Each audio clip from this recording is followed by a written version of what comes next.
तो हम आज का सेशन अपना स्टार्ट करते हैं। हमेशा की तरह जैसा हमारा रिचुअल है, जितने भी लोग अब आप लोग ज्वाइन हो, अगर कल भी थे तो आई होप आपने जो सगुन का दीपक हमने जलाने की कल बात की थी वो समझ ही लिया होगा।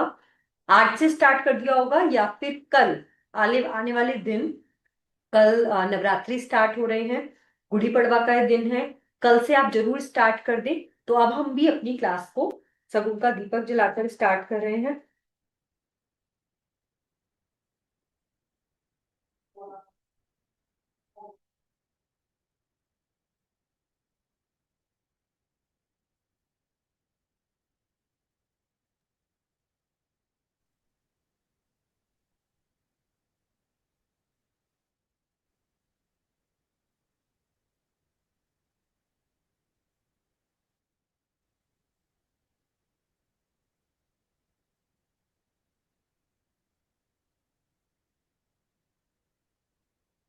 तो कल जितना हमने कल किया था, बेसिक प्रिंसिपल्स हमने कल पढ़े।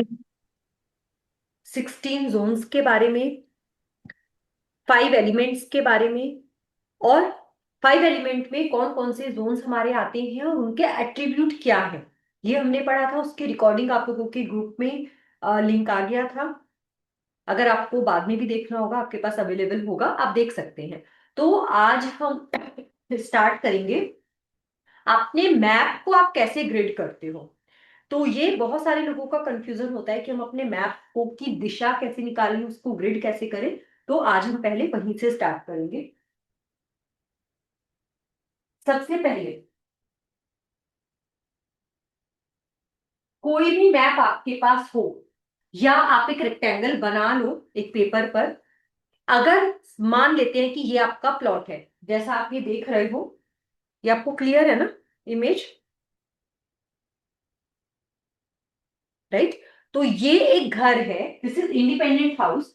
इसकी एंट्री, यहां से इसकी एंट्री है। ये इंडिपेंडेंट हाउस है। जो आपको ये रेड लाइन्स नजर आ रही हैं अंदर वाली, ये इस प्लॉट का कंस्ट्रक्टेड एरिया है। जो ये वाली लाइन्स नजर आ रही हैं, और जो साइड में है ये इनका पोर्च है। आगे ओपन पोर्च है, ओपन मतलब ओपन टू स्काई है। पीछे से भी कुछ पार्ट है जो ओपन टू स्काई है।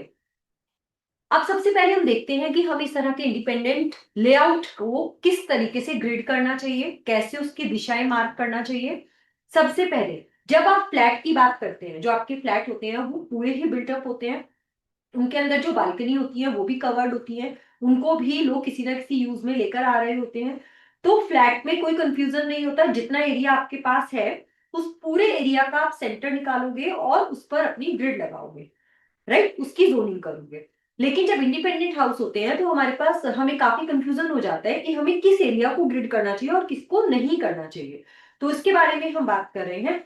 जब भी हमारे पास इस तरह का ये बिल्कुल रेक्टेंगल है, आपके पास कभी कभी थोड़े बहुत टेढ़े मेढ़े प्लॉट भी आएंगे। अभी हम केवल एक बेसिक प्रिंसिपल की बात कर रहे हैं। तो अगर हमारे पास एक प्लॉट है, तो सबसे पहले इस पूरे प्लॉट का ही सेंटर हमें निकालना चाहिए। पूरे प्लॉट का, जैसे ये पूरा एक प्लॉट है, तो इसको इस कॉर्नर से हमने यहां से मिलाया, इस कॉर्नर को हमने यहां से मिलाया। तो ये जो सेंटर बना, ये वाला सेंटर, ये हमारा भ्रम स्थान हो गया। बिल्कुल सीधा सीधा कॉर्नर टू कॉर्नर हमने मिला दिया। इससे जो हमें कॉर्नर पॉइंट मिला, इंटरसेक्शन मिला, वो हमारा भ्रम स्थान हो गया। जब भी हम अपनी दिशाओं को मार्क करेंगे, हम इसी भ्रम स्थान को बेस मानकर सभी दिशाओं को मार्क करेंगे। पहली चीज। लेकिन जब हम एक इंडिपेंडेंट हाउस को देखते हैं, तो इंडिपेंडेंट हाउस में पूरे प्लॉट को ग्रिड करने के बाद क्या चीजें कंसीडर की जाती हैं? इस घर का boundary wall gate. Boundary wall gate किसको हम कहते हैं? रोड से जब आप अपने घर के अंदर एंटर कर रहे हैं, रोड से डायरेक्ट जब आप अपने प्लॉट या अपने घर के अंदर एंटर कर रहे हैं, तो वहां पर जो आपकी बाउंड्री वॉल बनी होती है, उस बाउंड्री वॉल में जो गेट होता है उसको हम कहते हैं बाउंड्री वॉल गेट। तो बाउंड्री वॉल गेट किस दिशा में आ रहा है या किस दिशा के किस पद पर आ रहा है, इसको हम कंसीडर करते हैं फुल प्लॉट एरिया के हिसाब से। उसके अलावा कभी कभी बहुत बड़े जो प्लॉट होते हैं, बड़े बड़े घर होते हैं, उनमें लोग एंट्रेंस पर कोई चौकीदार का, गेट कीपर का रूम भी बनाए रखते हैं, गार्ड का गार्ड रूम बनाए रखते हैं।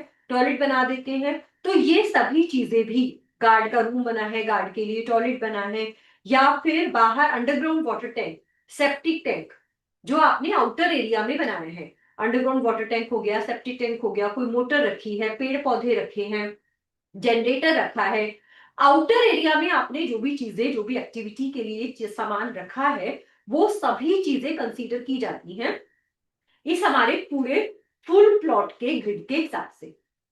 उसके बाद हम एक दूसरी ग्रिड लेते हैं, दूसरी वर्किंग ग्रिड होती है जिसको हम अपने कंस्ट्रक्टेड एरिया में लेते हैं।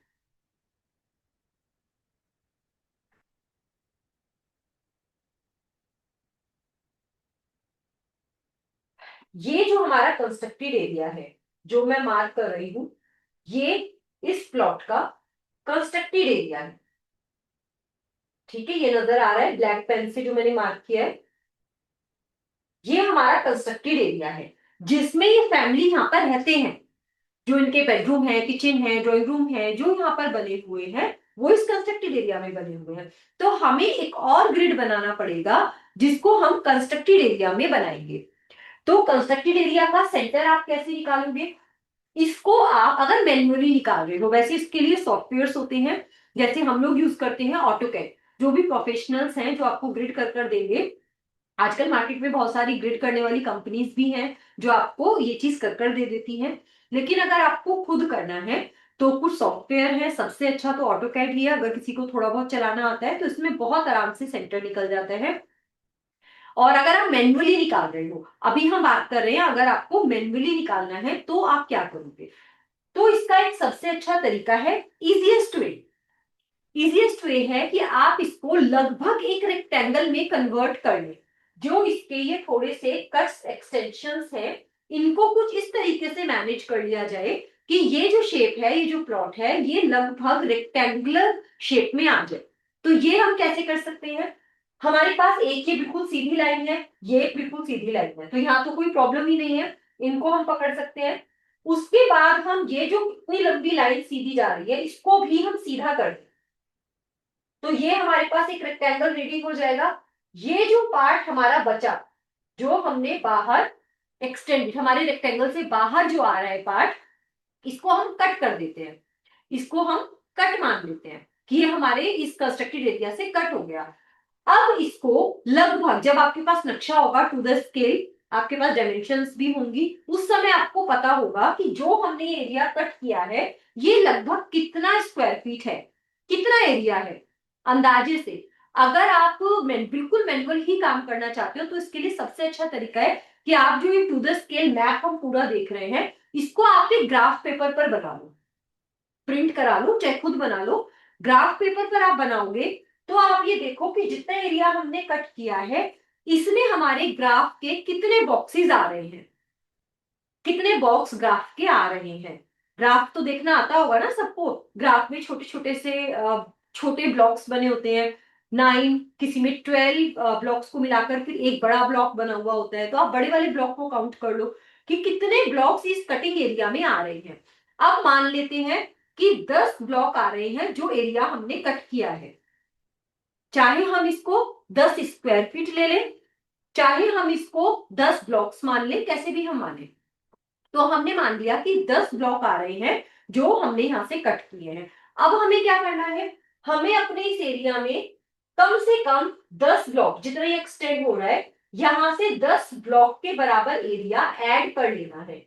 यहां से करीब 10 ब्लॉक के बराबर एरिया हम ऐड कर लेंगे अराउंड। तो हमें पता चला, सपोज अगर हम फीट्स में देखें, हमने देखा कि ये 4 फीट एरिया हमें लेना पड़ रहा है, हमें लेना पड़ रहा है। लेकिन हमें क्या करना है? हमें तो रेक्टेंगल क्रिएट करना है।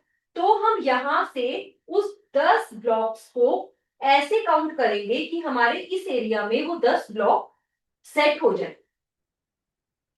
ये जो ब्लॉक्स हैं, 10 ब्लॉक, चाहे ये हमारे कंस्ट्रक्टेड एरिया में नहीं भी था पार्ट, लेकिन हमने इसको ऐड कर लिया क्योंकि इतना ही पार्ट हमने यहां से कट किया था, तो हमने इसको इंक्लूड किया। अब हमारे पास ये पूरा एक रेक्टेंगल बन गया है।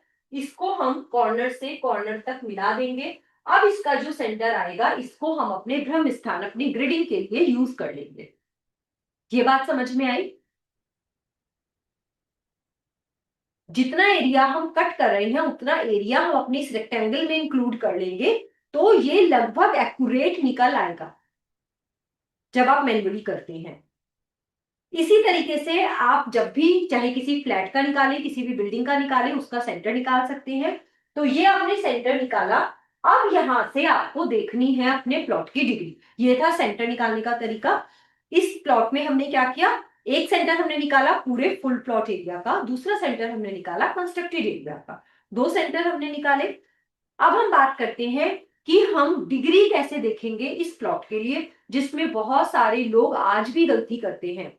अभी मैं 2-3 दिन पहले ही किसी का मुंबई के एक क्लाइंट थे, उनका कंसल्टेशन मैंने किया फ्लैट का। उन्होंने करीब 1 साल पहले फ्लैट लिया था। उन्होंने बताया कि मैंने कहीं वीडियो वगैरह देखकर अपने घर में वास्तु के कुछ बेसिक चीजें मैंने देख ली थी, उसके हिसाब से मैंने अपने घर में सब सेटिंग की है, उसके हिसाब से मैंने अपना फ्लैट पसंद किया था। तो जब हमने उनको ग्रिड करके देखा, उनका सब कुछ ही उल्टा था। दिक्कत क्या हुई थी कि जहां से उनको अपनी एंट्रेंस देखनी थी, मतलब जहां से डिग्री देखनी थी, वो उन्होंने ऑपोजिट डिग्री देखी हुई थी। तो मतलब उनका जो फ्लैट था वो साउथ फेसिंग था, पर उन्होंने नॉर्थ फेसिंग मानकर उसको खरीदा हुआ था। तो डिग्री देखना, सही डिग्री देखना, ये सबसे इंपॉर्टेंट पार्ट है जब भी आप वास्तु की बात करोगे, वास्तु के ऊपर काम करोगे। तो हमें क्या करना है, सबसे पहले हम बात करते हैं कि हमें डिग्री कहाँ खड़े होकर लेनी चाहिए। जब हम किसी घर की, किसी प्लॉट की, किसी भी बिल्डिंग की डिग्री ले रहे हैं, तो हमें कहाँ खड़े होना चाहिए डिग्री लेने के लिए। बहुत सारे लोग कहते हैं आपको बिल्कुल अपने घर के सेंटर में ब्रह्म स्थान पर खड़े हो जाना चाहिए, ऐसे ही कहते हैं कुछ लोग। कुछ लोग कहते हैं अपने घर के, जो बहुत सारे लोग मिस्टेक करते हैं कि जो घर का एंट्रेंस है उसके पास, उसके सामने खड़े होकर डिग्री लेते हैं, और फिर जो डिग्री आ रही होती है वो अपने गेट की डिग्री उसको मान लेते हैं। जैसे इस घर का, इस प्लॉट का एंट्रेंस ये है, तो आजकल बहुत सारे लोग क्या कर रहे हैं, यहां खड़े होंगे, एंट्रेंस पर खड़े होंगे, सपोज बाहर की तरफ फेस करके लिया बाहर की तरफ उन्होंने जब फेस कर डिग्री ली, कुछ भी मान लो 110 डिग्री उनके कंपास में दिखाई दी, 110 डिग्री, तो वो अपने इस सेंटर को, कि हमारा तो ये जो एंट्रेंस है ये 110 डिग्री है, इसके हिसाब से सारी दिशाओं को मार्क कर देते हैं, जो कि बिल्कुल गलत है। ऐसा कभी भी नहीं करना है। आप अपने प्लॉट से जहां से भी डिग्री लोगे, हमेशा डिग्री को मार्क किया जाएगा उस प्लॉट के सेंटर से, मार्क किया जाएगा हमेशा सेंटर से। अब जो इन्होंने अपनी एंट्रेंस को 110 डिग्री माना था, इनको क्या करना चाहिए था, जो इनके कंपास ने दिखाया 110 डिग्री, वो इनको अपने इस सेंटर से 110 डिग्री अलाइन करना चाहिए था। इसके हिसाब से सारी दिशाएं मार्क करते, तब इनकी ये जो एंट्रेंस है ये कुछ और आती, जितना भी चौड़ा प्लॉट था उसके हिसाब से कुछ और आती, 120 आती, 130 आती, कुछ और ही आती। तो सबसे पहले इस बात का ध्यान रखेंगे, हम डिग्री कहीं से भी लेंगे, मार्क करेंगे उसको बिल्डिंग के सेंटर से। अब लेना कैसे है, ब्रह्म स्थान में खड़े होकर ले, बिल्कुल भी ये बात गलत नहीं है कि हम ब्रह्म स्थान में खड़े होकर डिग्री ले। हम अपने प्लॉट के बाहर खड़े होकर डिग्री ले, ये भी बिल्कुल ठीक है। हम अपने घर की छत पर जाकर डिग्री ले, ये भी बिल्कुल ठीक है। सारी ही बातें ठीक है, आप डिग्री कहीं से भी ले सकते हैं। सिर्फ आपको ये ध्यान रखना है, जब आपने डिग्री ली उस समय आपकी फेसिंग किस तरफ थी। जब आप डिग्री ले रहे थे उस समय आपका फेस अपने घर के किस साइड में था। मतलब अगर आप ब्रह्म स्थान पर खड़े हो, आप खड़े हो, ये आप यहां खड़े होकर इस तरह से आपने अपने फोन में कंपास ऐप खोला, फोन में आपने कंपास ऐप खोलना है, सभी के फोन में आजकल होता है, कंपास ऐप खोल लो और अपने हाथ में इस तरीके से फोन को पकड़ो, इस तरीके से फोन को रखो। जो फोन का ये ऊपर वाला पार्ट है जहां से हम बात सुनते हैं, ये वाला पार्ट बाहर की तरफ रहेगा, और जो स्पीकर वाला पार्ट है जहां से हम बोलते हैं, ये पार्ट आपकी तरफ रहेगा, अंदर की तरफ। ठीक है, इसको रखने का तरीका, जो सुनने वाला पार्ट है, स्पीकर है, वो बाहर की तरफ रहेगा, सुन बोलने वाला पार्ट अंदर आपकी तरफ रहेगा। ये तरीका है फोन को रखने का।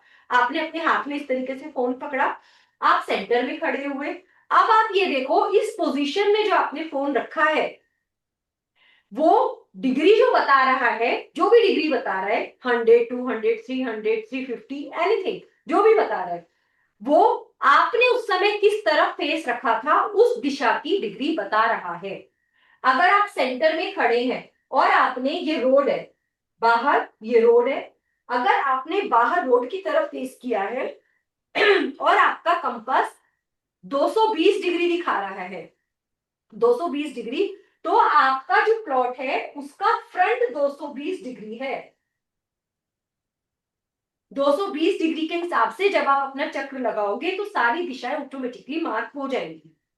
अब अगर आप सेंटर में ही खड़े हैं, लेकिन आपने अपना फेस इधर किया, अंदर की तरफ, जो आपके घर की लास्ट वॉल है, आपने उस तरफ अपना फेस किया, ठीक है, तो आपको क्या करना है, उसी तरफ आपने फेस कर कर जब डिग्री ली, तो अगर इधर 220 है तो इसको 180 ऐड कर लो, 300, तो यहां पर 300 डिग्री हो जाएगी।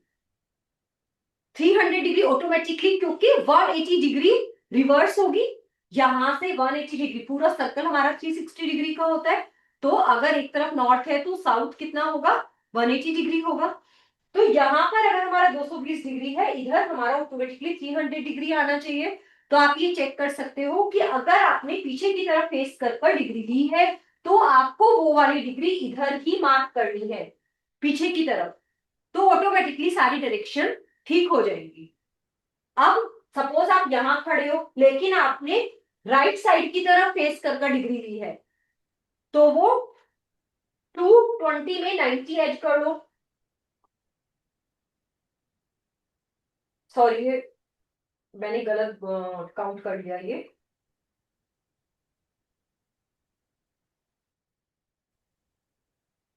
40 डिग्री आएगा, 40 डिग्री आएगा, अगर फ्रंट हमारा 220 डिग्री है।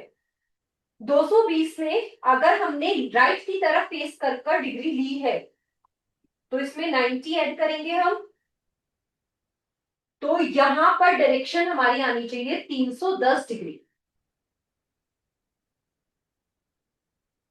ये बात सबको समझ में आई, डिग्री लेने का तरीका सिर्फ इतना सा है कि जहां भी खड़े होकर आप फेस कर डिग्री ले रहे हो, हमें अपने नक्शे में उधर की ही उस डिग्री को मेंशन करना है। अब जो मैं बता रही हूँ कि जिन क्लाइंट का बिल्कुल ओपोजिट उन्होंने मार्क किया हुआ था, उन्होंने क्या किया था, उन्होंने फोन को ऐसे की जगह ऐसे पकड़ा, उल्टा पकड़ा, जब जहां पर खड़े थे वहां पर वो बाहर रोड की तरफ देख रहे थे, और वहां जो डिग्री लिखी आई वो उन्होंने अपने फ्रंट की डिग्री मानी, उन्होंने अपने घर के एंट्रेंस की डिग्री मानी, और उसके हिसाब से पूरे घर को सेलेक्ट कर लिया और सेटिंग कर ली, रेमेडीज कर ली, और जिसके बाद उनकी लाइफ में सब कुछ हेल्प होना स्टार्ट हो गया। तो आपको ऐसा नहीं करना है, सबसे पहले आपको ये चेक कि आपको ये चेक करना है कि आप किधर फेस कर डिग्री ले रहे हो, और हमेशा अपने फोन का अपर वाला पार्ट बाहर की तरफ रखो, बोलने वाला स्पीकर वाला पार्ट अपनी तरफ रखो, उसके हिसाब से जो डिग्री आ रही है और जिधर आपने फेस कर डिग्री ली है उधर ही अपने लेआउट में मार्क कर लो, तो कभी भी आपका डिग्री लेने में गलती नहीं होगी। अब इसको मार्क कैसे करोगे, इस तरह के शक्ति चक्र मार्केट में अवेलेबल होते हैं, तो इन पर डिग्री लिखी होती है, ये जो बाहर नंबर्स लिखे हैं। अब सपोज हमने बात की, हमने बाहर की तरफ फेस कर डिग्री ली 220 डिग्री, तो हमें क्या करना है, इस चक्र में जहां भी 220 डिग्री लिखा है उसको, और इस सेंटर को, चक्र के सेंटर को, जो हमने अपने लेआउट पर सेंटर मार्क किया है उसके ऊपर इस सेंटर को रखकर 220 डिग्री एक लाइन बना लो, सेंटर से स्ट्रेट लाइन बना लो, और फिर जहां पर 220 डिग्री लिखा है वहां पर इस तरह से अलाइन कर दो और अपनी सारी दिशाओं को मार्क कर दो।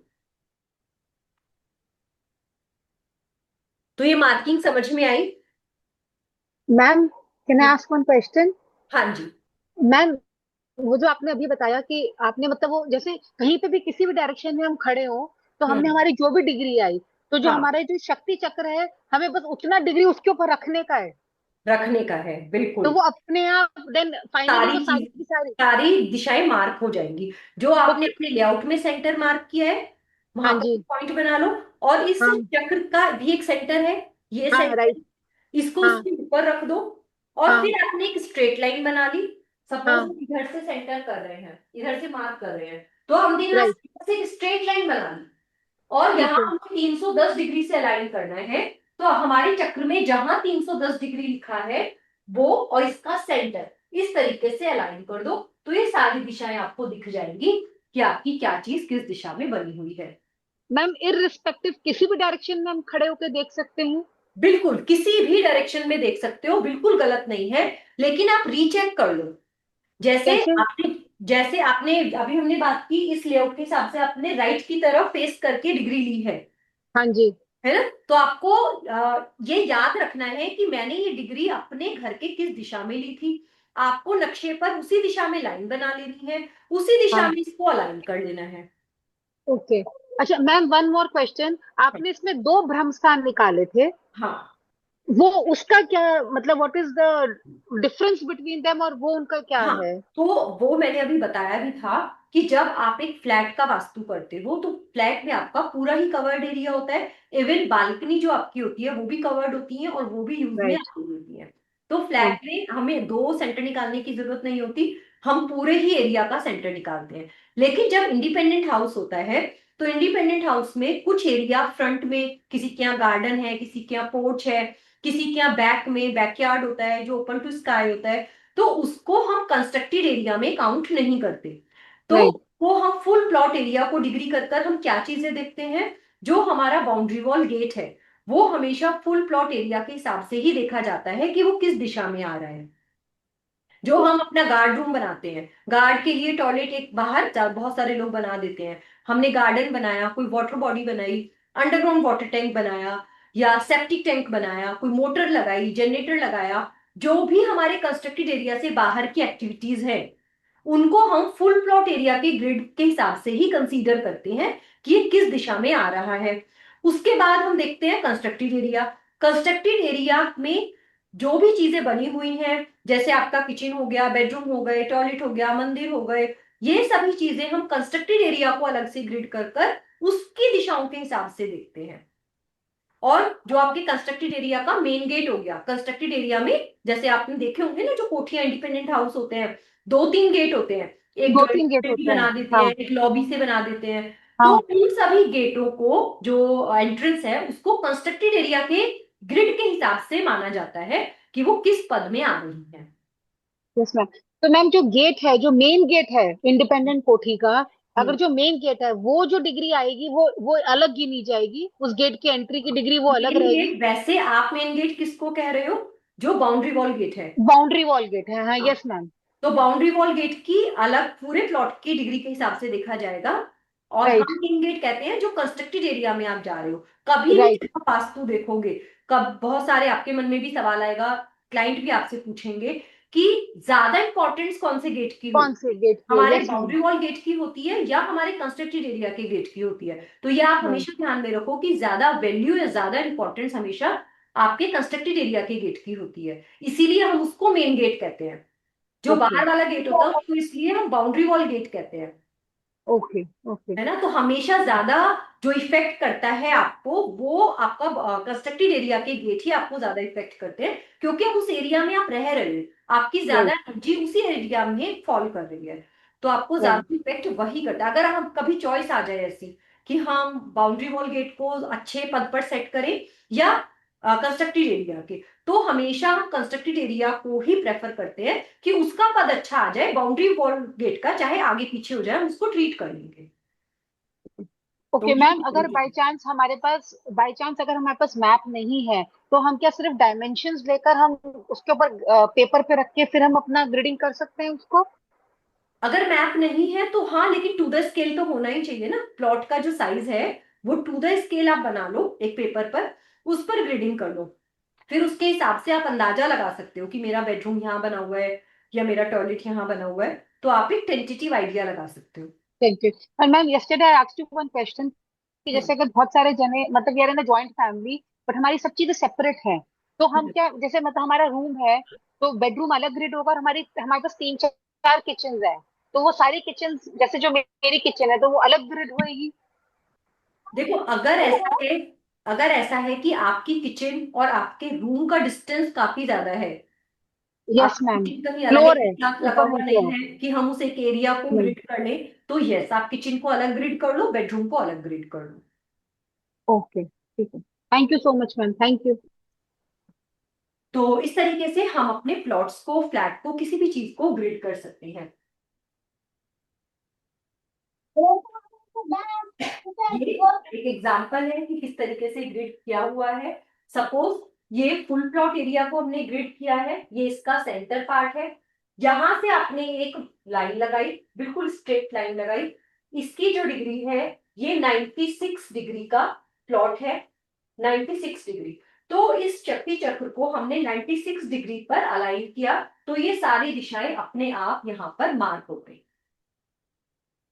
तो इस तरीके से आप अगर मैन्युअली भी काम कर रहे हो तो एक शक्ति चक्र परचेज कर सकते हो, और उसके हिसाब से अपने नक्शों को मार्क कर सकते हो।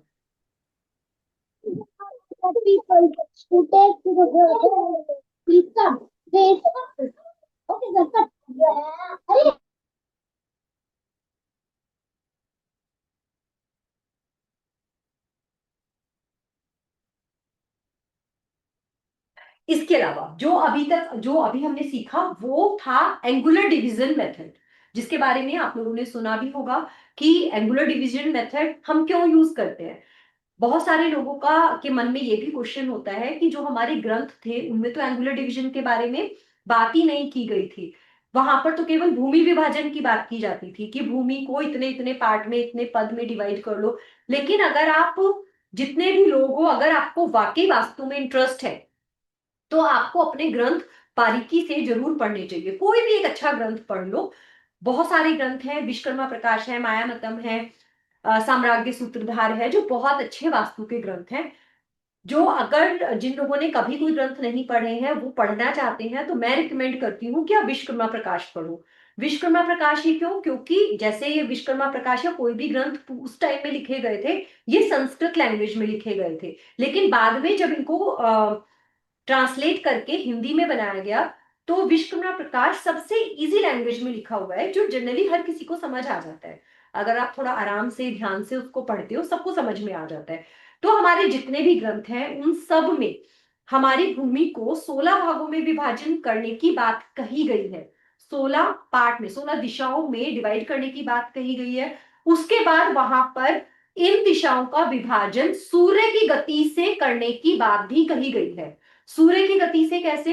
अगर आप सूर्य को देखो, जब जब सूर्य की जो किरणें हैं वो धरती पर कैसे प्रोजेक्ट करती हैं, क्या बिल्कुल ऐसे ऐसे आती हैं सूरज की किरणें कि बिल्कुल सीधी सीधी आ रही है? नहीं। अगर आप एक किसी भी किसी भी मीटर से, जो भी मीटर होते हैं इनको चेक करने के, उनसे अगर देखोगे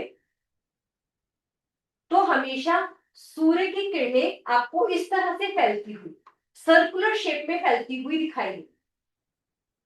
ये हमने पढ़ा भी है साइंस में कि सूर्य की किरणें एक सर्कुलर मेथड में फैलती हैं। और हमारे ग्रंथों में भी यही लिखा गया है कि हमें अपनी भूमि को, हम दिशाओं को विभाजन करने के लिए सूर्य की पद्धति को इस्तेमाल करना चाहिए।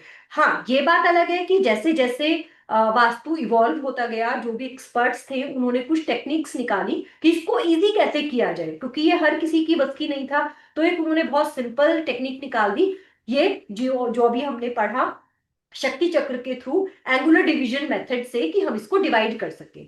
ये एक इजीएस्ट वे निकाल दिया जिसको हर कोई, एक ले पर्सन भी इसको यूज कर सके। तो इसमें कहीं कोई डाउट नहीं है कि हमें अपनी 16 दिशाओं को एंगुलर डिवीजन मेथड से ही डिवाइड करना जरूरी है। लेकिन उसके साथ साथ जो हमारी ग्रंथ है उनमें एक चीज और लिखी गई, जिसको उन्होंने लिखा भूमि विभाजन। तो ये भूमि विभाजन किस लिए किया जाता था? सबसे पहले कितने पदों में किया जाता था? ये भूमि विभाजन जब भी हमारे ग्रंथों में लिखा है, जब भी एक मनुष्य अपने पर्सनल उद्देश्य के लिए, पर्सनल उद्देश्य मतलब अपने घर बनाना, अपना फैक्ट्री बनाना, अपना ऑफिस बनाना, स्कूल बनाना, इन चीजों के लिए अगर कोई भी भूमि को यूज करता है, तो वहां पर 9 बाय 9 मतलब 81 पद वास्तु को यूज किया जाना चाहिए। ये हमारे ग्रंथों में लिखा है, 81 पद वास्तु को यूज किया जाना चाहिए। लेकिन अगर कोई नगर की संरचना करता है, कोई बहुत बड़ी कॉलोनी बना रहा है, कोई बहुत बड़ा नगर बना रहा है, टाउनशिप बना रहा है, तो उस टाउनशिप के लिए 64 पद वास्तु को यूज किया जाना चाहिए। 64 पद वास्तु मतलब 8 बाय 8, एक प्लॉट को 8 वर्टिकल और 8 हॉरिजॉन्टल पार्ट में डिवाइड करना चाहिए। और पर्सनल जैसे हम लोग यूज करते हैं लैंड को, हमारे लिए 81 पद वास्तु वहां पर बताया गया है। मतलब 9 by 9, 9 part vertical, 9 part horizontal, इसमें हमें डिवाइड करना चाहिए। उससे क्या फायदा होता है, जब ये हमारा सपोज एक पूरा प्लॉट है, इसको हमने 9, 1 2 3 4 1 2 3 4 5 6 7 8 9, 9 पार्ट वर्टिकल, 1 2 3 4 5 6 7 8 9, 9 पार्ट हॉरिजॉन्टल।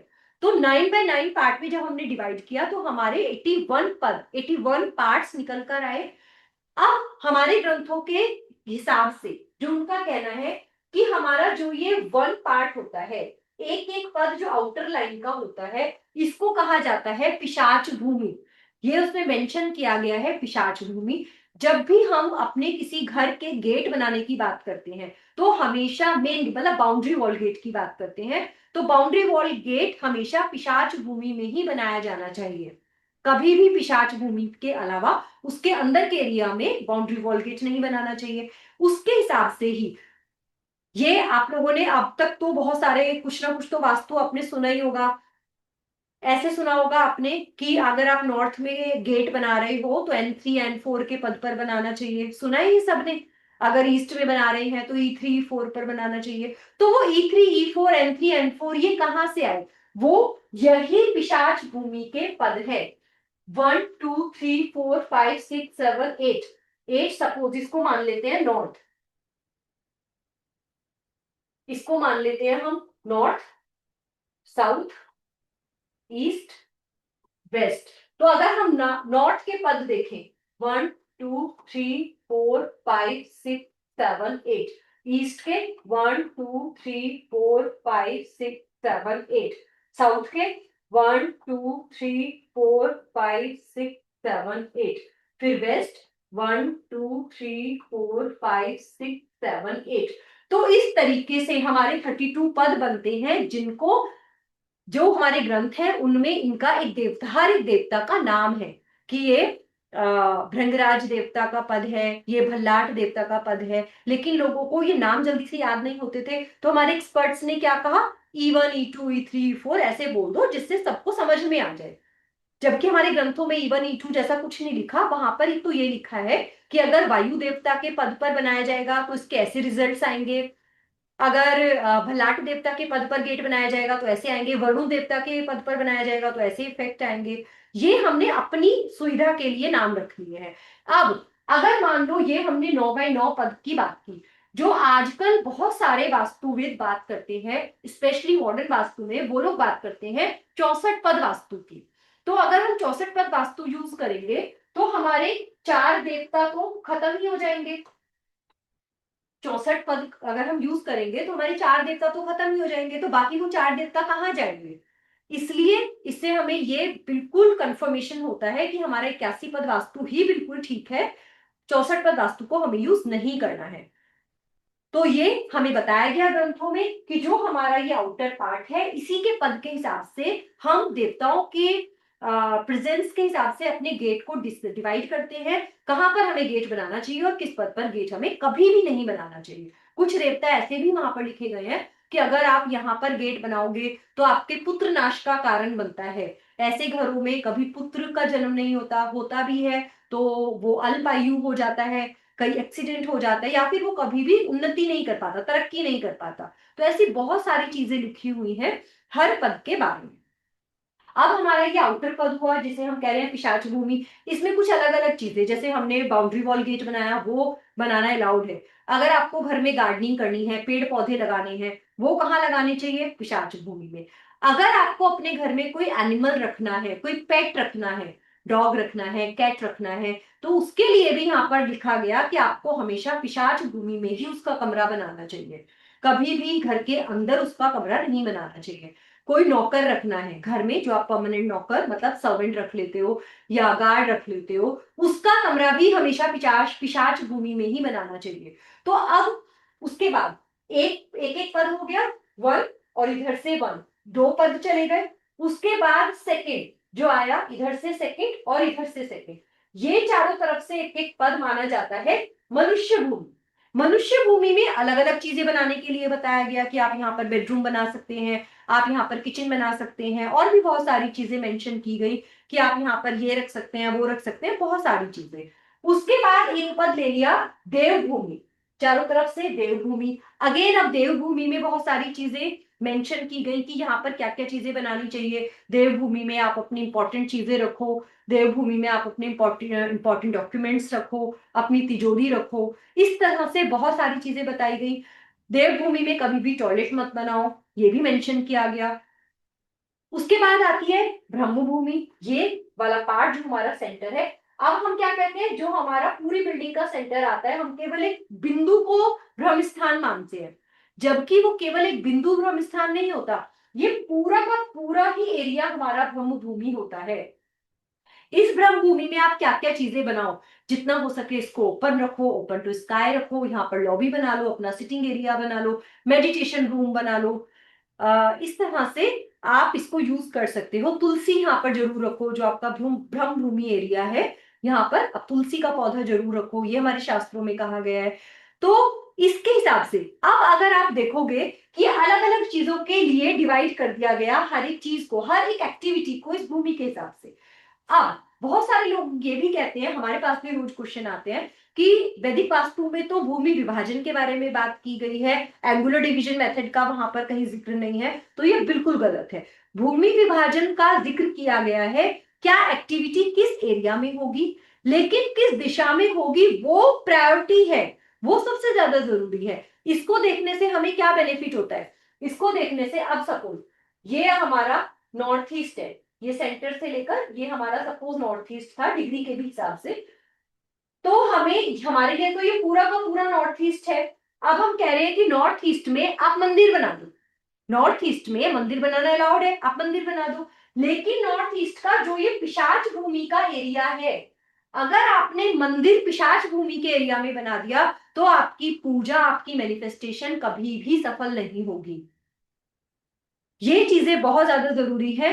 अगर वेस्ट, मान लो ये हमारा वेस्ट है, सेंटर से लेकर ये पूरा वेस्ट है, लेकिन अगर हमने विभाजन किए बना, हमने ये डिसाइड ही नहीं किया हमें किस एरिया में अपना लॉकर रखना है, वेस्ट में लोगों ने बताया बड़ा अच्छा होता है, लॉकर रख दो, आपके प्रॉफिट्स बढ़ाएगा, लेकिन आपको तो पता ही नहीं था कि किस एरिया में रखना है। आपने अपना लॉकर उठाकर अपने कमरे में, यहाँ पर एक स्टोर रूम बना हुआ था, यहां पर आपने अपना लॉकर रख दिया। लॉकर कहाँ रख दिया, पिशाच एरिया में।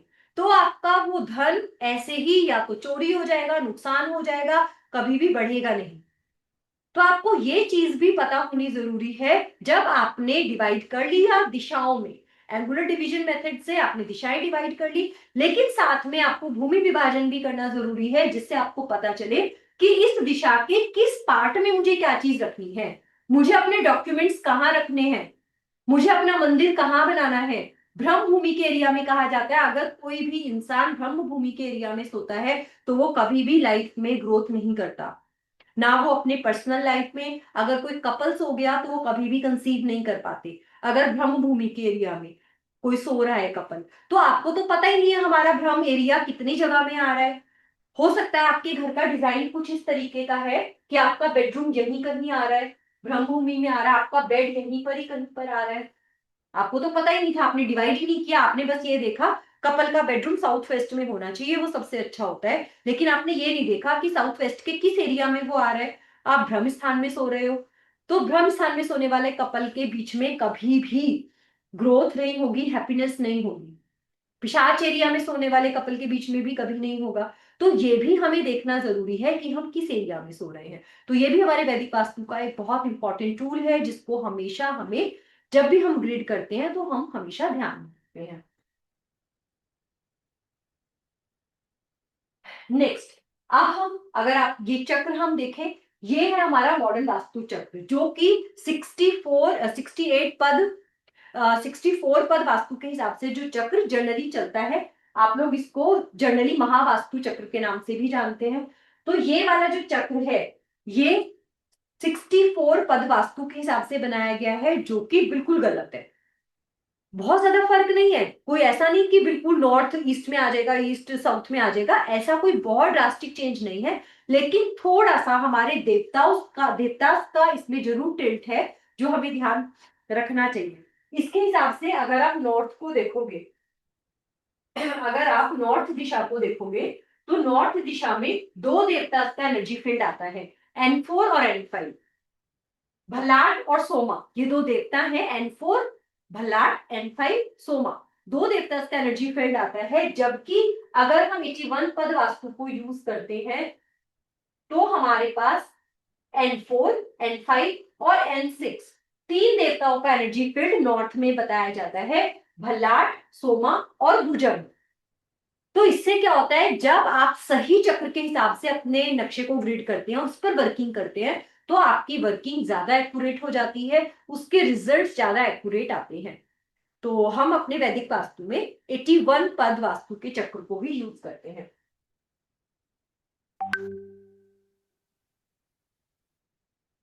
अब कुछ चीजों के ओरिएंटेशन की बात करते हैं कि अगर हमें किचन बनाना है तो हम किन किन दिशाओं में बना सकते हैं, किन दिशाओं में हमें किचन कभी भी नहीं बनाना चाहिए। सबसे पहले वाटर एलिमेंट की पहली दिशा से शुरू करते हैं, नॉर्थ नॉर्थ वेस्ट। अगर किचन आप नॉर्थ में बनाते हैं, अब यहाँ पर किचन से मतलब है जो आपका गैस बर्नर है, पूरे किचन के रूम से मतलब नहीं है। जहां पर आपका गैस का बर्नर आ रहा है, या कुकिंग के लिए आप जो भी चीज यूज करते हैं, इंडक्शन यूज करते हैं, चूल्हा यूज करते हैं, अंगीठी यूज करते हैं, कुकिंग रेंज यूज करते हैं, माइक्रोवेव यूज करते हैं, जो कुछ भी आप यूज करते हैं, वो आपका किस जोन में आ रहा है, वो पर्टिकुलर चीज, जैसे आपका हॉब है, जो गैस होती है, बर्नर होती है, वो पर्टिकुलर किस जोन में आ रही है यहाँ पर, उससे इसका मतलब है।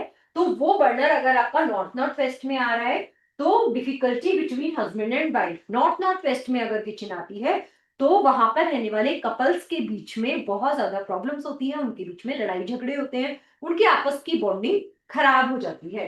नॉर्थ में अगर किचन रखा जाता है, loss of career, loss of sales, loss of earning, तो वहां पर रहने वाले लोगों की जॉब में प्रॉब्लम आती है, जॉब या तो उन्हें मिलती नहीं है, या उनकी जॉब चली जाती है, उनको कभी भी अपॉर्चुनिटी नहीं मिलती, नई अपॉर्चुनिटी नहीं मिलती, सेल्स नहीं होती।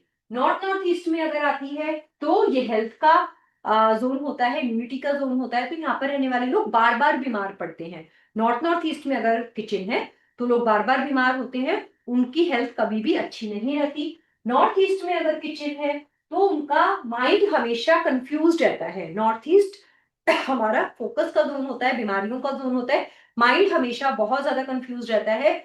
और बड़ी बीमारियां, कैंसर, पैरालिसिस जैसी बीमारियां भी यहाँ पर लोगों को देखी जाती हैं।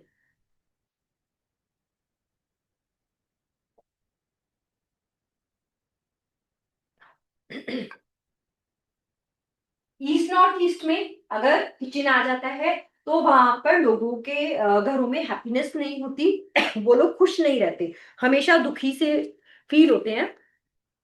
और ईस्ट नॉर्थ ईस्ट आपकी रिक्रिएशन का भी जोन है, ऐसी जगह में बच्चे कंसीव करना, बच्चे पैदा होने में भी प्रॉब्लम आती है, नए आइडियाज आने में प्रॉब्लम आती है। ईस्ट में अगर किचन है तो ईस्ट में भी किचन अच्छा नहीं होता, आपके कनेक्शंस को, आपकी नेटवर्किंग को हैम्पर करता है।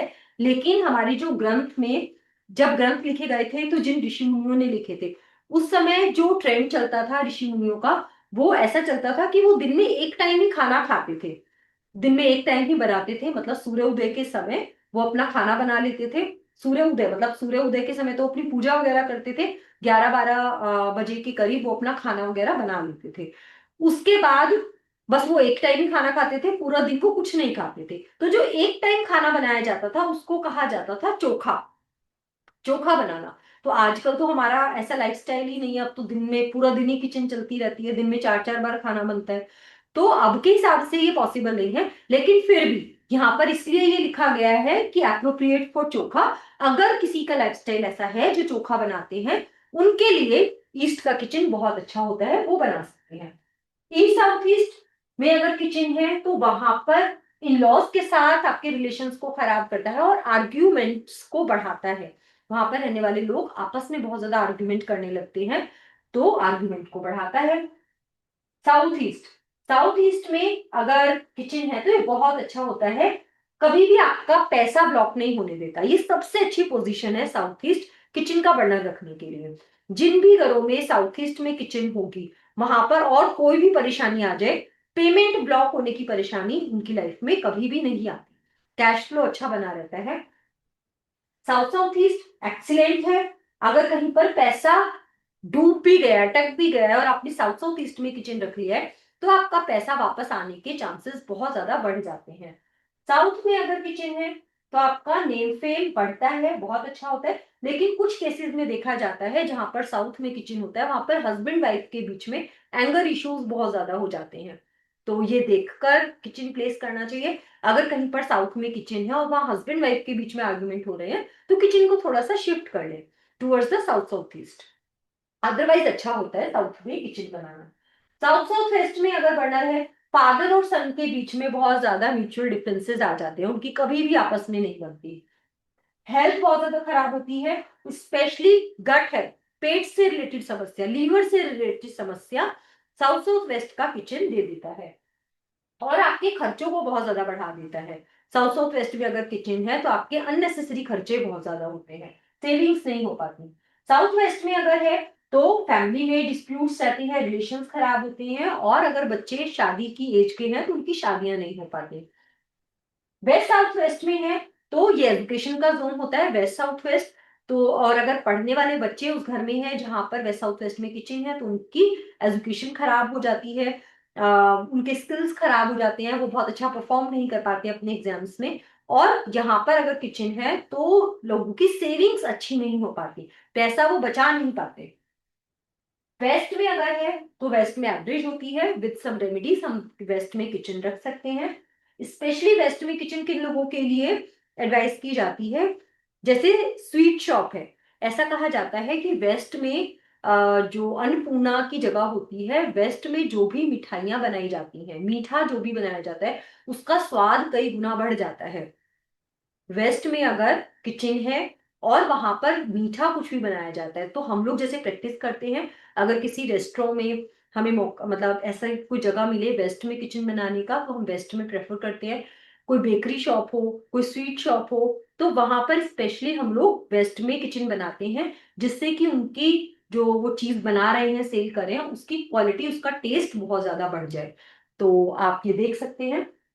वेस्ट नॉर्थ वेस्ट में बहुत ज्यादा खराब होता है, हस्बैंड वाइफ के बीच में डिफरेंसेस देता है। नॉर्थ वेस्ट में अगर किचन है तो आपकी हर काम में डिले कराता है, हर काम आपका अटक अटक कर होता है और आपको लोगों का सपोर्ट नहीं मिलता। अगर आप बैंक के पास लोन लेने गए, फॉर एग्जाम्पल आप बैंक के पास लोन लेने गए, आपके पेपर बिल्कुल ठीक है, आपका सिविल बहुत अच्छा है, आपके पेपर सब कंप्लीट है, लेकिन फिर भी आपको लोन नहीं मिल रहा है, कोई ना कोई कारण अटक जाता है, तो बैंक का सपोर्ट मिलना। गवर्नमेंट से रिलेटेड आपका कोई जॉब है, कोई बिजनेस है, आपको गवर्नमेंट का सपोर्ट नहीं मिल रहा, फैमिली में फैमिली मेंबर्स का नहीं मिल रहा, दोस्तों का नहीं मिल रहा, तो आपको सपोर्ट दिलवाता है नॉर्थ वेस्ट। और अगर यहाँ पर किचन है तो आपको लोगों का सपोर्ट नहीं मिल पाता। तो इन शॉर्ट कौन सी दिशाएं हैं जहां पर हम किचन बना सकते हैं? South east, south south east और साउथ, यहाँ पर किचन बना सकते हैं। जो हमें बिल्कुल नहीं बनानी चाहिए, नॉर्थ ईस्ट और नॉर्थ नॉर्थ ईस्ट, यहाँ पर बिल्कुल भी नहीं बनानी चाहिए। बाकी दिशाओं में अगर गलती से किचन बन गया है, ऑलरेडी बना हुआ है, बनाना पड़ रहा है, तो हम उनकी रेमेडीज कर सकते हैं। टॉयलेट,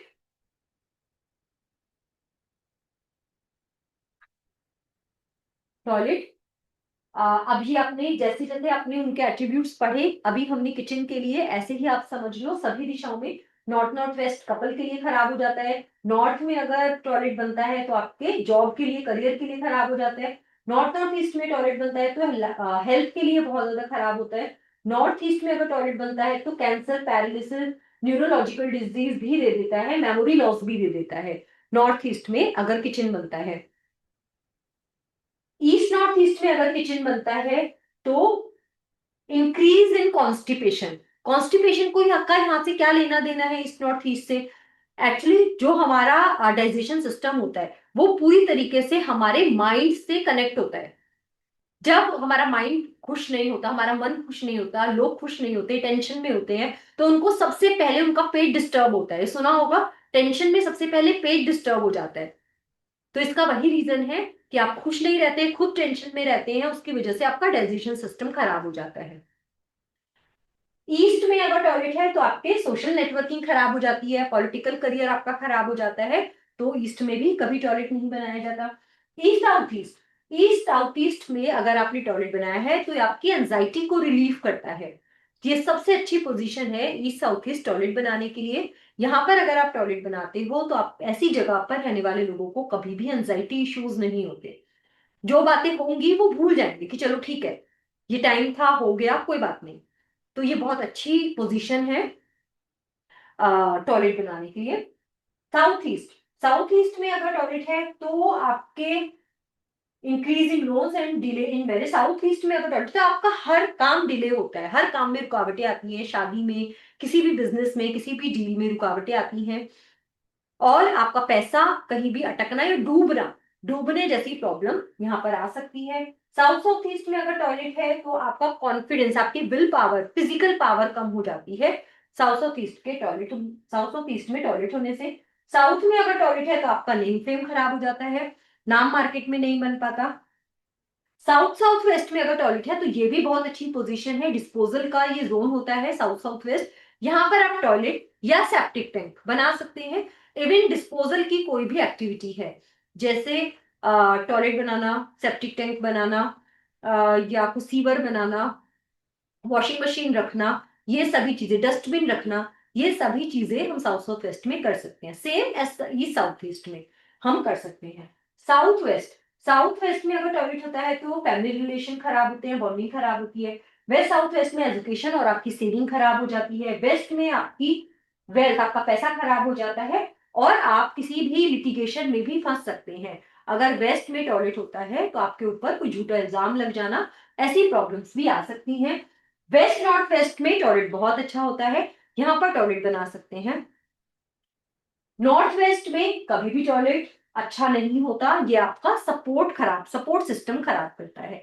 तो हम टॉयलेट कहाँ कहाँ बना सकते हैं? ईस्ट साउथ ईस्ट में, साउथ साउथ वेस्ट में, और वेस्ट नॉर्थ वेस्ट में। ये तीन दिशाएं हैं जो हमारी डिस्पोजल के जोन्स हैं, यहाँ पर हम टॉयलेट बना सकते हैं। नॉर्थ ईस्ट और नॉर्थ नॉर्थ ईस्ट में अगेन बिल्कुल भी टॉयलेट नहीं बनाना चाहिए। इवन अगर बना हुआ है तो उसको ट्रीट भी नहीं करना चाहिए, उसको हम शिफ्ट करें, यही एक सबसे अच्छा ऑप्शन है। उसके अलावा जिस भी दिशा में टॉयलेट है हम अकॉर्डिंगली उनको ट्रीट कर सकते हैं। Next, bedroom. बेडरूम हम कहाँ बना सकते हैं? तो बेडरूम नॉर्थ नॉर्थ वेस्ट में, नॉर्थ नॉर्थ वेस्ट में बेडरूम आप न्यूली वेडिड कपल के लिए बना सकते हैं। जो न्यू मैरिड कपल्स होते हैं उनके लिए अगर नॉर्थ नॉर्थ वेस्ट में बनाया जाए बेडरूम, तो उनके आपस की इंटीमेसी, आपस में एक दूसरे के लिए क्रेविंग उनकी अच्छी रहती है, बेडरूम बना सकते हैं। नॉर्थ में अगर बनाते हैं तो बिजनेस और जॉब के लिए तो बहुत अच्छा होता है, लेकिन हो सकता है नॉर्थ में जो लोग रेगुलर सो रहे हो उनको नींद ना आने की प्रॉब्लम बहुत बार देखी जाती है, कि उनको रात में नींद नहीं आती या साइलेंट नींद नहीं आती, तो उनको इस तरह की प्रॉब्लम देखी जाती है। नॉर्थ नॉर्थ ईस्ट में बेडरूम नहीं बनाना चाहिए। छोटे बच्चों का यहाँ पर बना सकते हैं, 11-12 साल से छोटे बच्चे, या फिर बहुत बुजुर्ग लोगों का यहाँ पर बेडरूम बना सकते हैं। लेकिन मिडिल एज या यंग लोगों का बेडरूम यहाँ पर नहीं बनाना चाहिए, क्योंकि आपकी बॉडी में वाटर, वाटर की डायरेक्शन है ना ये, तो पानी की मात्रा को बहुत ज्यादा बढ़ा देती है, जिसकी वजह से आपको कफ से रिलेटेड प्रॉब्लम्स हो सकती हैं। तो नॉर्थ नॉर्थ ईस्ट में बेडरूम नहीं बनाना चाहिए। नॉर्थ ईस्ट में भी नहीं बनाना चाहिए। लगातार नॉर्थ ईस्ट में सोने से माइंड में कंफ्यूजन, इल्यूजन हो सकते हैं, मेमोरी कम हो सकती है, एंथुजियाज्म कम हो सकता है, एनर्जी कम हो सकती है। ओल्ड एज लोगों को नॉर्थ ईस्ट में फिर भी अलाउ कर दिया जाता है, क्योंकि अब उनकी कोई जिम्मेदारी नहीं है, अब वो कोई काम नहीं कर रहे हैं, तो ठीक है, थोड़ी सी काम एनर्जी उनके साथ होगी तो कोई प्रॉब्लम नहीं है। लेकिन यंग लोगों को कभी भी नॉर्थ नॉर्थ ईस्ट में बेडरूम नहीं दिया जाता। ईस्ट नॉर्थ ईस्ट में भी बेडरूम केवल ओल्ड एज लोगों को दिया जा सकता है, यंग लोगों को नहीं देना चाहिए। ईस्ट में बहुत अच्छा होता है, स्पेशली जो लोग अपनी नेटवर्किंग बढ़ाना चाहते हैं, अपने पॉलिटिकल कनेक्शन बढ़ाना चाहते हैं, वो अपना बेडरूम ईस्ट में बनाए, तो ये बहुत अच्छा होता है। East south east. East south east में अगर आप सोते हैं तो आपकी टेंशन बहुत ज्यादा बढ़ सकती हैं और मैरिड कपल्स के बीच में आर्ग्यूमेंट्स बहुत ज्यादा बढ़ सकते हैं, तो यहाँ नहीं बनाना चाहिए। साउथ ईस्ट में अगर आप सो रहे हैं तो आपके एंगर इश्यूज बहुत ज्यादा बढ़ सकते हैं, यहां भी नहीं बनाना चाहिए। साउथ साउथ ईस्ट में अच्छा होता है हेल्थ के लिए, आपको कॉन्फिडेंस देता है, विल पावर अच्छी करता है। साउथ साउथ ईस्ट में बेडरूम बनाया जा सकता है। साउथ में साउथ में बेडरूम सबसे अच्छा माना जाता है। एक तो ये आपको बहुत आरामदायक नींद, साउंड साउंड स्लीप देता है। और साउथ में अगर बेडरूम है तो आपका नेम फेम आपके मार्केट में बहुत ज्यादा बनता है। तो साउथ का बेडरूम हमेशा अच्छा होता है। साउथ साउथ वेस्ट में कभी भी नहीं बनाना चाहिए, ये आपके इमोशंस को खराब करता है, नेगेटिव करता है और आपकी हेल्थ को भी बहुत ज्यादा डैमेज कर देता है। साउथ वेस्ट में बहुत अच्छा होता है, फैमिली बॉन्डिंग अच्छी होती है, आपके स्किल्स बहुत बढ़ जाते हैं, साउथ वेस्ट में बना सकते हैं। वेस्ट साउथ वेस्ट में भी अच्छा होता है, ये भी आपकी सेविंग्स को, आपके स्किल्स को बढ़ाता है।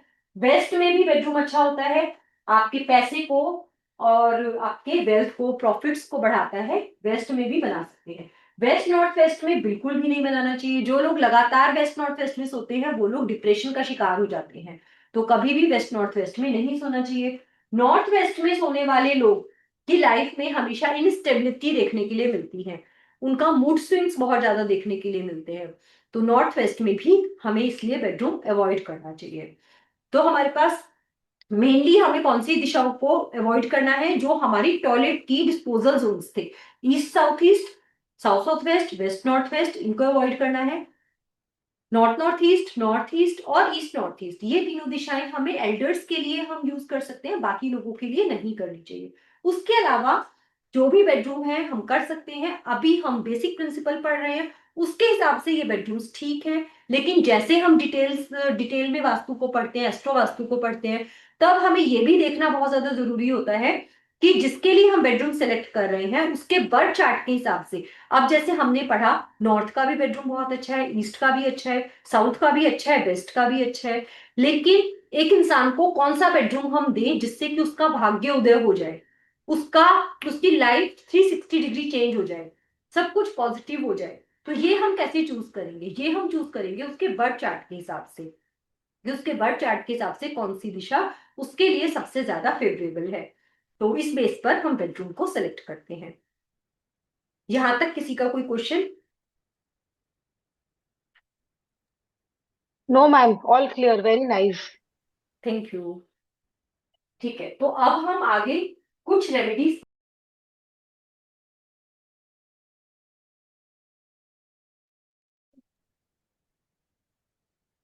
तो अगर हमारा किचन गलत दिशा में बना हुआ है, गलत दिशा में किस जोन में होगा? अभी हमने बात की south east, south south east और साउथ में किचन ठीक होता है। उसके अलावा नॉर्थ ईस्ट और नॉर्थ नॉर्थ ईस्ट में हम किचन को ट्रीट भी नहीं करते, वहां से शिफ्ट करने की कोशिश करते हैं। उसके अलावा अगर हमारे वाटर एलिमेंट के किसी भी जोन में किचन बना हुआ है, नॉर्थ ईस्ट और नॉर्थ नॉर्थ ईस्ट को छोड़कर, तो कौन से हमारे जोन रह गए वाटर एलिमेंट के? नॉर्थ नॉर्थ वेस्ट और नॉर्थ। उसके अलावा एयर एलिमेंट की जितनी भी दिशाएं हैं, ईस्ट नॉर्थ ईस्ट, ईस्ट और ईस्ट साउथ ईस्ट, इनमें से किसी भी जोन में अगर किचन बना हुआ है, मतलब आपका बर्नर आ रहा है, तो आप क्या करोगे? बर्नर के नीचे एक ग्रीन कलर का पत्थर प्लेस करोगे। बर्नर के नीचे लास्ट डेट फॉर फीस, ये भी आप एक बार आशीष से, टीम से बात कर लीजिए, वो आपको गाइड कर देंगे कि आप कब तक फीस कर सकते हो। एक बार आप उनसे मैसेज कर लो चाहे कॉल कर लो, जो भी आप करना चाहो वो आपको गाइड कर देंगे। तो north north waste, north east north east, east है, ईस्ट साउथ ईस्ट में अगर किचन का बर्नर आ रहा है तो आपको उसके नीचे ग्रीन कलर का एक पत्थर प्लेस कर देना है। उससे क्या होगा? वहां की जो फायर एनर्जी है वो उस एरिया से कट हो जाएगी और आपको उस बर्नर के इफेक्ट मिलने बंद हो जाएंगे। है। हाँ, जो भी है।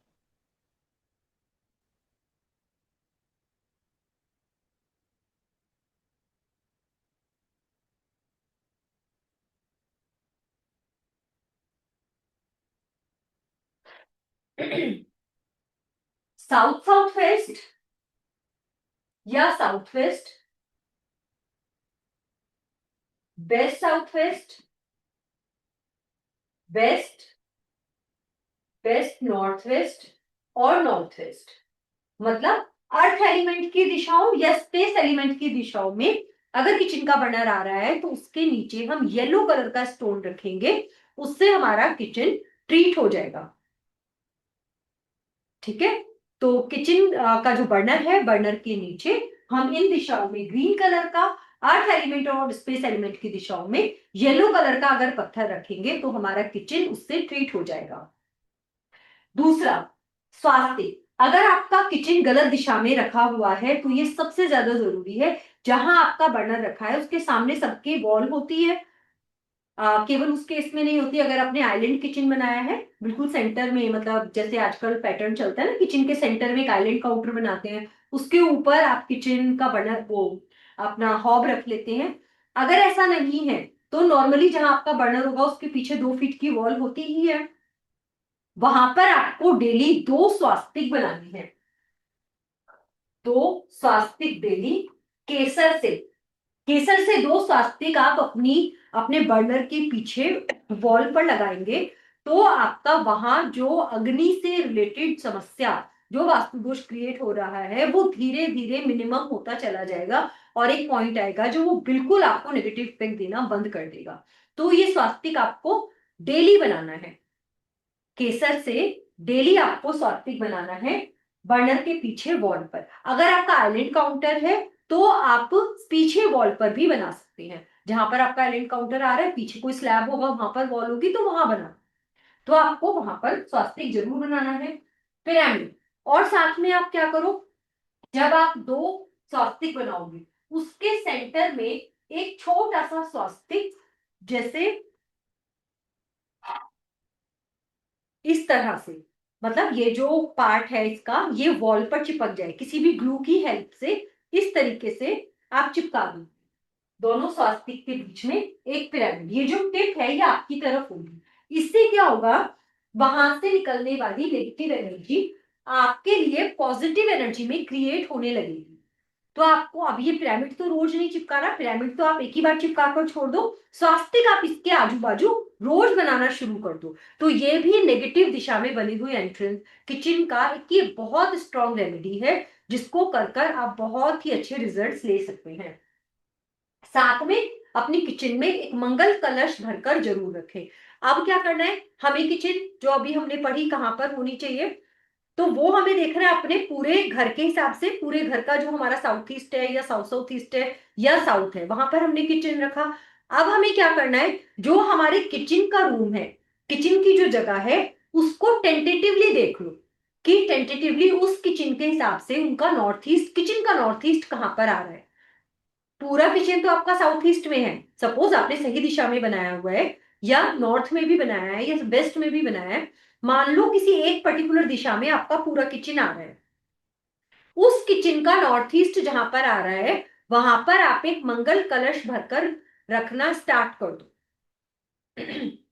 मंगल कलश, मंगल कलश में आप मिट्टी का मटका ले सकते हो, स्टील का ले सकते हो, चांदी का ले सकते हो, कोई भी ले सकते हो। उसके अंदर आपको थोड़े से चावल, थोड़ी पीली सरसों डालकर और पानी भरकर, साथ में आप डाल सको तो कुछ गोमती चक्र भी डाल दो, 5 गोमती चक्र डाल दो।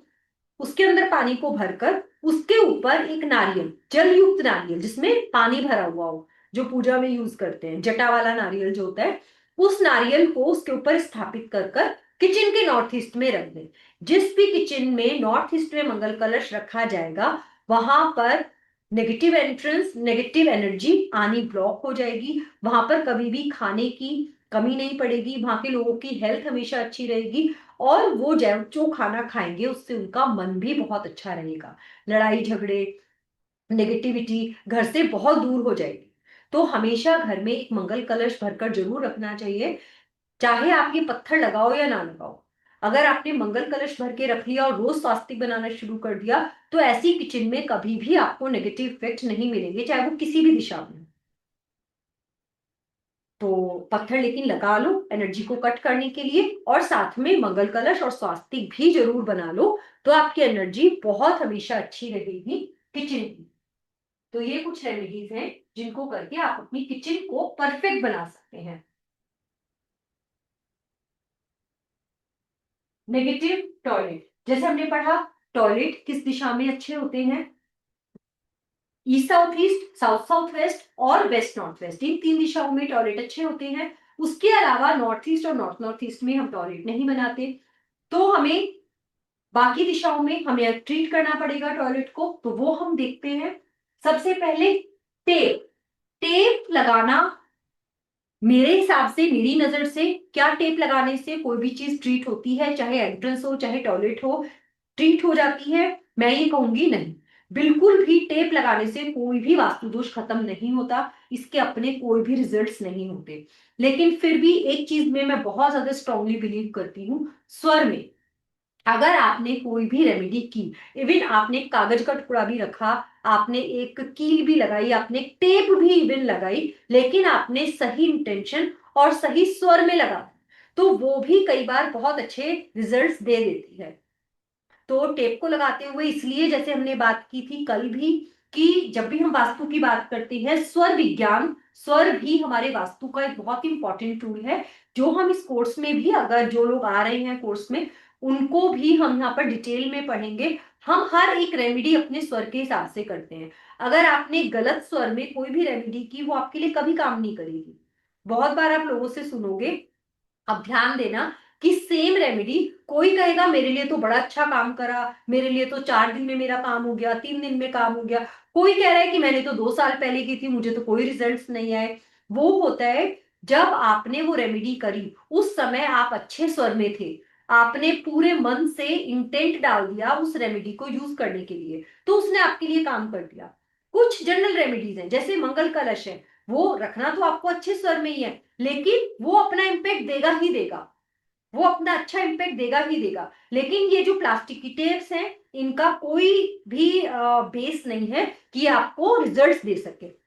लेकिन फिर भी मेरा मानना ये है, जहां पर कोई भी आप कुछ नहीं कर सकते, आप फॉरेन कंट्री में हो, आप ये कहते हो हम तो कोई कटवट नहीं कर सकते, कोई स्ट्रिप नहीं डाल सकते, तो हम क्या करें, हम रेंटेड घर में हैं, तो कहते हैं something is better than nothing. उस केस में आप टेप्स को यूज कर सकते हो, लेकिन टेप को यूज करते हुए आपका लेफ्ट नॉस्ट्रिल चलना चाहिए जिस समय आप टेप को लगा रहे हो। जैसे हमने सगुन का दीपक जलाना सीखा, जिस समय आप टेप लगा रहे हो, आप ये सोच लो कि हम सगुन का दीपक ही जला रहे हैं। लेफ्ट नॉस्ट्रिल चलना चाहिए, हैवी सांस आना चाहिए, उसमें इनहेल करके मैनिफेस्ट करो कि आज से मेरा ये टॉयलेट ट्रीट हो गया, अब ये मुझे आज के बाद नेगेटिव इफेक्ट्स नहीं देगा।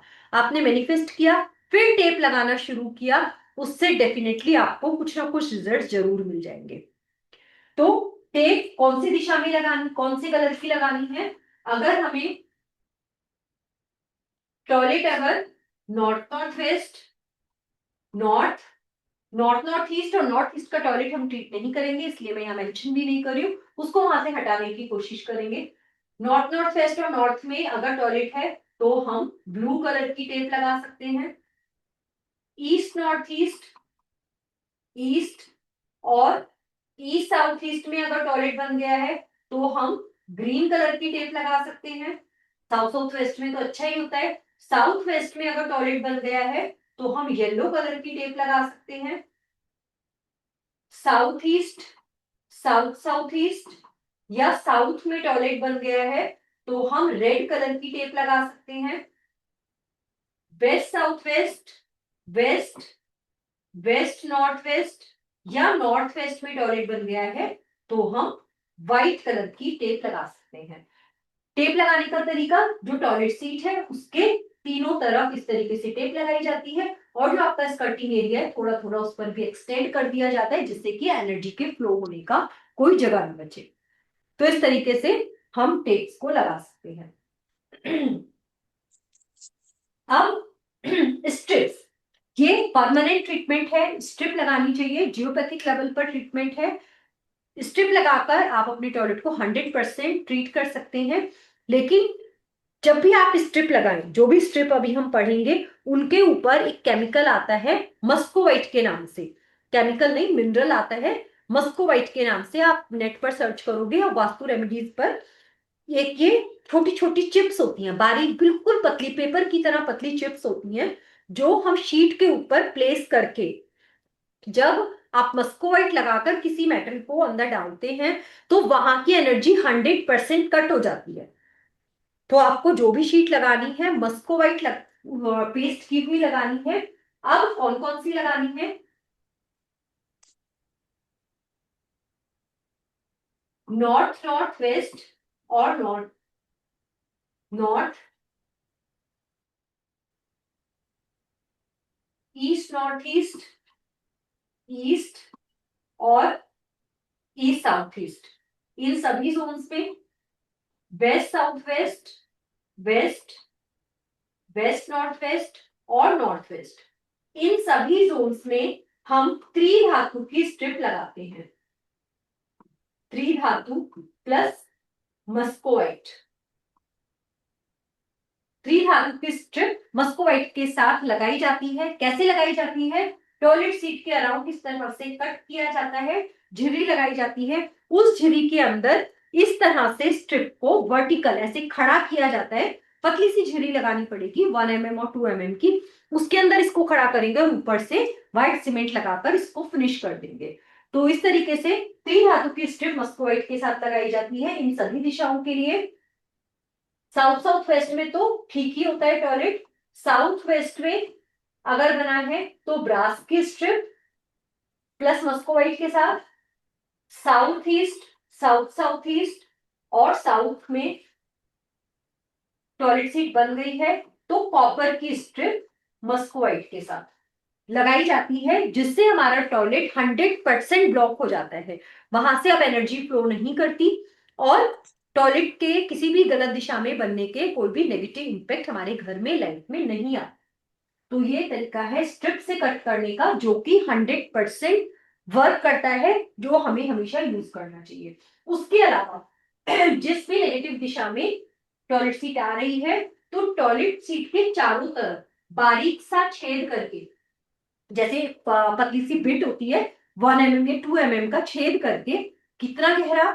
ग्राउंड फ्लोर पर आप कर रहे हो तो 4-5 इंच गहरा भी कर सकते हैं, अपर फ्लोर्स पर कर रहे हो तो 1-2 इंच गहरा भी कर सकते हैं, जहां जितनी जगह आपको मिल जाए उसके अंदर आपको लिक्विड मरकरी इंजेक्ट कर देनी चाहिए। लिक्विड मरकरी, लिक्विड मरकरी कितनी इंजेक्ट करेंगे? एक टॉयलेट के लिए आप 20 ग्राम ले लो, 5-5 ग्राम हर होल में इंजेक्ट करेंगे इंजेक्शन की मदद से। North east north north east से लेकर ईस्ट नॉर्थ ईस्ट तक मरकरी नहीं डालते हम, वहां पर वैसे भी टॉयलेट ट्रीट नहीं कर रहे हैं। ईस्ट नॉर्थ ईस्ट का अगर टॉयलेट ट्रीट कर रहे हैं तो भी मरकरी नहीं डालेंगे। उसके अलावा किसी भी दिशा में ट्रीट कर रहे हैं तो हम मरकरी जरूर डालेंगे, उससे वहां की एनर्जी, नेगेटिव एनर्जी किल हो जाती है और पॉजिटिव एनर्जी जनरेट होती है। उसके अलावा रॉक सॉल्ट, एक कांच के बॉल में समुद्री नमक रॉक सॉल्ट भरकर टॉयलेट में जरूर रखना चाहिए और हर 10 से 15 दिन में इस रॉक सॉल्ट को फ्लश आउट कर दो, फिर एक नया रॉक सॉल्ट का बॉल भर के रख दो। तो ये सभी रेमेडी हम टॉयलेट्स के लिए कर सकते हैं और अपने नेगेटिव इम्पैक्ट्स को खत्म कर सकते हैं।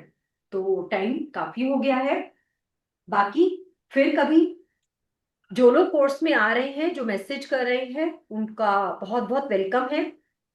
बाकी लोग, जो लोग आगे कभी किसी वेबिनार में जुड़ेंगे तब और बातें करेंगे, जो लोग भी यहाँ पर आए उन सभी का मेरी तरफ से, मेरी टीम की तरफ से बहुत बहुत थैंक यू।